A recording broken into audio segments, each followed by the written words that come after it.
Yig'lamang, Farinaxon. Kim sizni ko'z yoshlaringizni to'kyapti?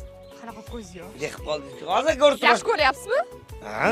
Qalay bo'ldi bu yog'i bu? Xayrlashdan oldin qani bir gaplashaylik, bir ozgina bir dardlashaylik siz bilan men ozgina. Yaxshi. Boshga qo'yib nima bo'ldi bu yog'i? Odamlarning qalbiga yetib boryapti muqimi. Shunday. Ha, sizniki odamning qalbiga yetib borsa, meni suhbatlari odamning qalbini shunday tep buzib kiradi, Farina. Shunday kirib boradi yuragining ichiga. Shunday yuragining ichiga kirib shunday o'tirib oladi, men o'sha yerda qolib ketaman, nima? Bugun bir aka bir yaxshi maslahat berdi, endi shunga bir o'zingiz bilan bir maslahatlash bor bugun. Ayting. Yo'q, uni o'ziga aytaman. O'ziga aytaman. Hop, mayli, hop. Qadrli yurtdoshlar, o'zingizni asrang, omon bo'ling. Biz sizlarni doimo yaxshi ko'ramiz va aynan mana sizlarning kayfiyatingiz uchun Milliy telekanali o'zini mana shunday jonkuyar, mana boshlovchilarni qo'yib qo'ygan, sizlar kayfiyatingizni mana shunday ko'tarib turamizda.